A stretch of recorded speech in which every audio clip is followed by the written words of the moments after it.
Halo, selamat datang kembali di channel United Identity, channelnya fans Manchester United yang selalu berpikir logis dan sistematis. Mic-nya digeser dulu biar suaranya bagus. Jadi beberapa jam lagi nanti ya, game pekan ke-17, pertarungan menjauhi zona degradasi. Dimana nanti semoga mungkin sih ya bisa, mudah-mudahan bisa reaksi pandangan mata jam 2.30 pagi Manchester United akan menjamu Ipswich Town. Ada beberapa berita dulu mau gue share, sama juga ada press conference-nya Ruben Amorim. Yang pertama berita dari David Ornstein bahwa Christopher Vivel yang kemarin hanya sebagai temporary ya, sementara sebagai head of recruitment, akhirnya diangkat secara permanen, ditunjuk menjadi Director of Recruitment, Direktur Perekrutan pemain nih, secara full time. Setelah kemarin dia hanya sebagai interim, hanya sebagai kemarin pada saat summer. Jadi Vivel ini mendapatkan kesepakatan ya, walaupun katanya gajinya agak diturunkan, tapi dia punya power atau punya job, kekuasaan atau komitmen itu untuk membawahi departemen perekrutan ya. Dalam hal ini dia report ke Jason Wilcock sebagai technical director yang mengisi sementara posisi sporting director yang sudah ditinggalkan oleh Dan Ashworth. Jadi si Vivel ini mantan tim rekrutmennya Chelsea dan RB Leipzig, eksekutif ya, tim eksekutif rekrutmennya. Dia akan memimpin Manchester United Global Recruitment ya, perekrutan secara global yang mendunia, struktur scouting ya, struktur scoutingnya, dan serta untuk bagaimana mencari talent.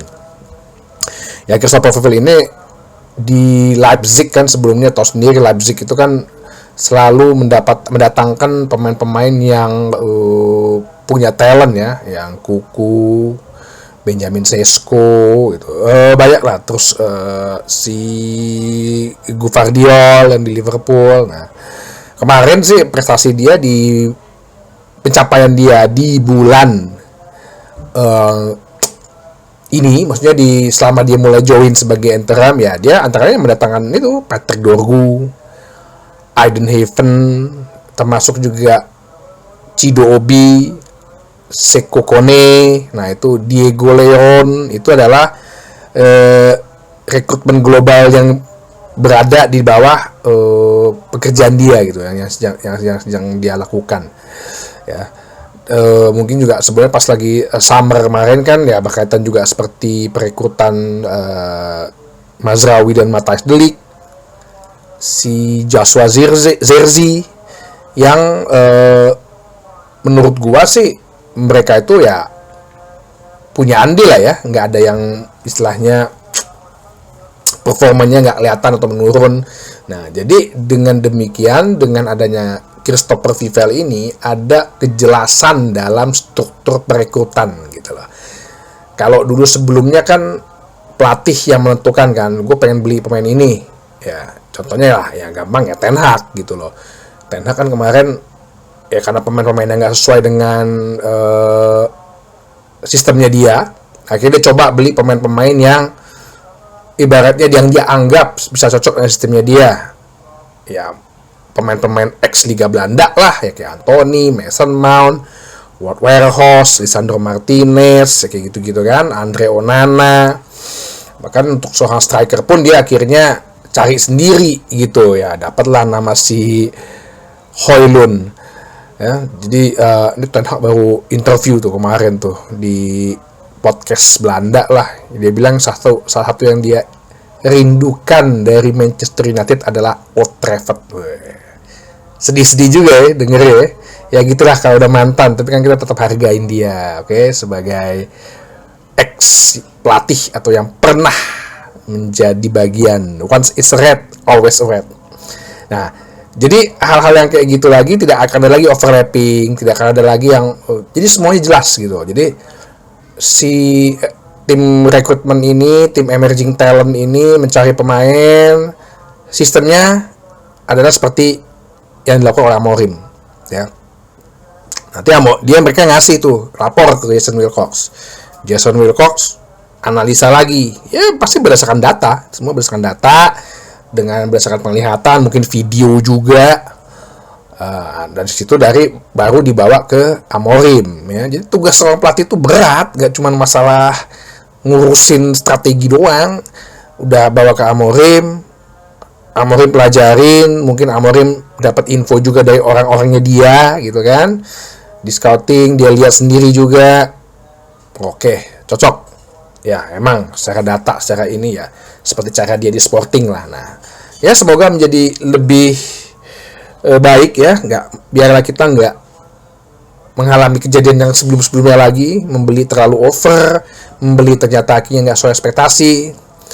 Nah, ini kan juga agak sedikit dibahas oleh Ruben Amorim di press conference-nya dia kemarin sebelum menjelang pertandingan lawan Ipswich. Jadi ya di press conference-nya sih sebenarnya pertanyaan-pertanyaannya hampir sama ya. Ya, pertama dia ditanyakan mengenai masalah pengurangan pegawai. Ya kalau nanya sama dia mah, dia punya kuasa apa nih, kadang-kadang wartawan nih, jurnalis nih suka aneh-aneh juga gitu loh.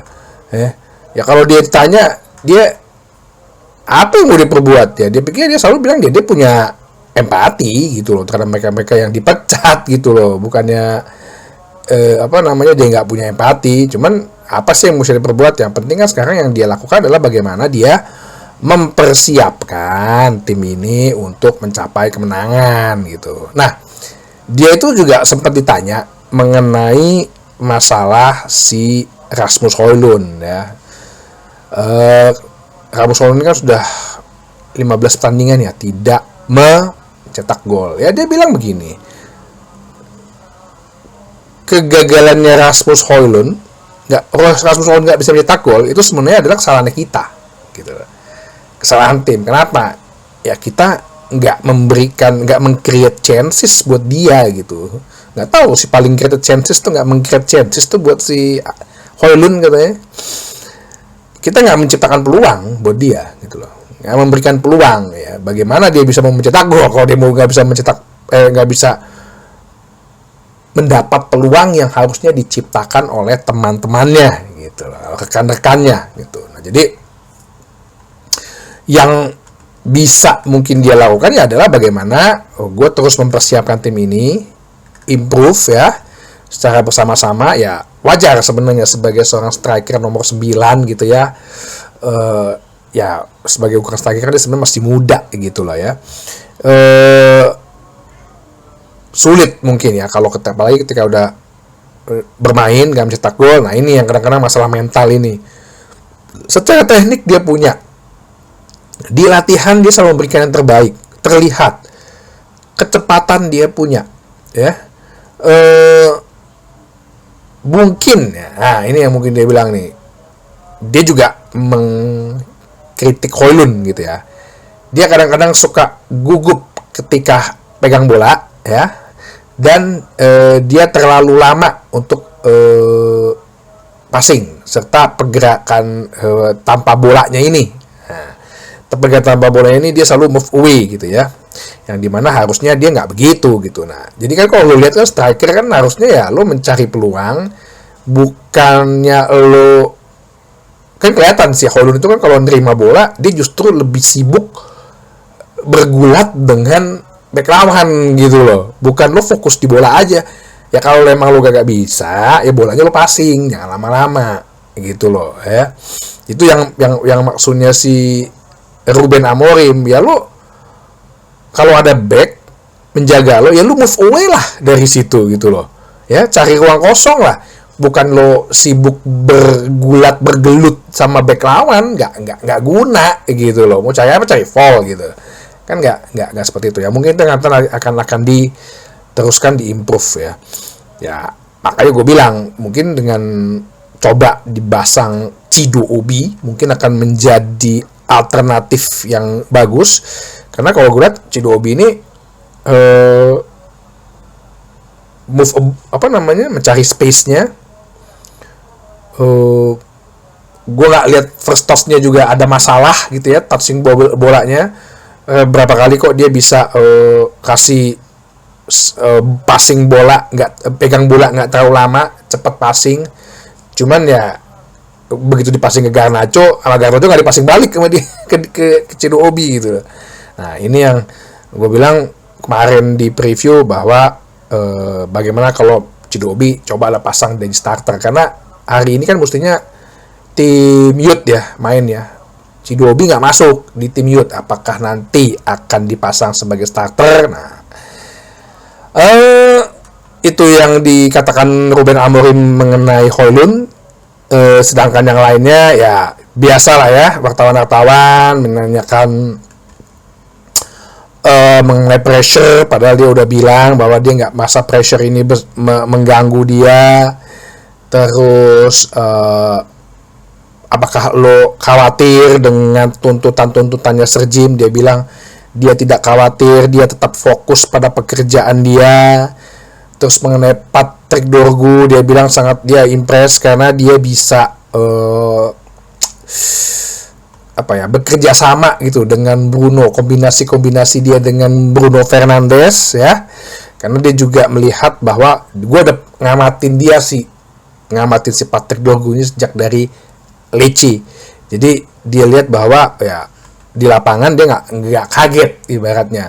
Bahkan kalau lo lihat bagaimana kombinasi dia dengan Bruno Fernandes, nah emang itu yang memang dia inginkan gitu loh.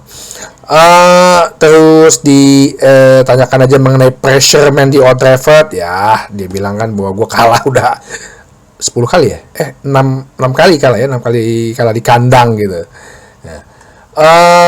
Gak ada pemain-pemain yang kembali dari pemain-pemain yang injury, jadi Mason Mount, Luke Shaw, Johnny Evans, semua itu si pemakan gaji buta itu pada belum balik dari cedera, ya berarti sangat besar kemungkinan benchnya Manchester United akan dipenuhi lagi oleh para pemain akademi. Oke, jadi kita tunggu aja nanti pertandingannya.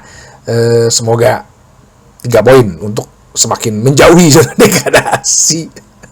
Sampai ketemu lagi di bahasan berikutnya di channel United Identity, channelnya fans Manchester United yang selalu berpikir logis dan sistematis. Terima kasih.